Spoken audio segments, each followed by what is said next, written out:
ଝାଡୁ ଧରିଲେ ମୁଖ୍ୟମନ୍ତ୍ରୀ। ଆଉ ମାତ୍ର ଦିନକ ପରେ ରଥଯାତ୍ରା। ଏଥିପାଇଁ ସବୁକିଛି ପ୍ରସ୍ତୁତ ସରିଛି। ଏହା ପୂର୍ବରୁ ମୁଖ୍ୟମନ୍ତ୍ରୀ ମୋହନ ଚରଣ ମାଝୀ ଶରଧାବାଲିରେ ପହଞ୍ଚି ସଫେଇ କରିଛନ୍ତି। ହାତରେ ଝାଡୁ ଧରି ସେ ସଫେଇ କରିଛନ୍ତି। ତାଙ୍କ ସହ ଦୁଇ ଉପମୁଖ୍ୟମନ୍ତ୍ରୀ କନକ ବର୍ଦ୍ଧନ ସିଂ ଦେଓ ଏବଂ ପ୍ରଭାତୀ ପରିଡା ମଧ୍ୟ ସଫେଇ କରିଛନ୍ତି। ଏହାସହ ପୁରୀ ଏମ୍ପି ସମ୍ବତ ପାତ୍ର, ଆଇନ ମନ୍ତ୍ରୀ ପୃଥ୍ୱୀରାଜ ହରିଚନ୍ଦନ ମଧ୍ୟ ଉପସ୍ଥିତ ଥିଲେ।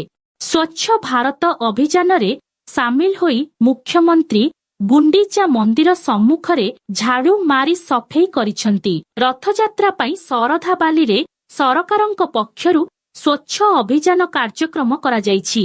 ମୁଖ୍ୟମନ୍ତ୍ରୀ କହିଛନ୍ତି, ଲକ୍ଷାଧିକ ଲୋକ ଆସିବେ। ଶ୍ରଦ୍ଧାଳୁ ନିଜେ ସଚେତନ ସହ ପ୍ରଶାସନ ସହ ମିଶି ସ୍ୱଚ୍ଛତା ରଖିବେ। ରଥଯାତ୍ରାରେ ମହାପ୍ରଭୁ ଭକ୍ତଙ୍କୁ ଦର୍ଶନ ଦେଇ ମାଉସୀ ଘର ଆସିବେ। ରଥଯାତ୍ରା ପୂର୍ବରୁ ସଫେଇ କରିବା, ପବିତ୍ରତା ଆଣିବାକୁ ଏହି କାର୍ଯ୍ୟକ୍ରମ ଅନୁଷ୍ଠିତ ହେଉଛି। ବ୍ୟାପକ ସଚେତନ ପାଇଁ ଏ କାର୍ଯ୍ୟକ୍ରମ ଅନୁଷ୍ଠିତ ହେଉଛି।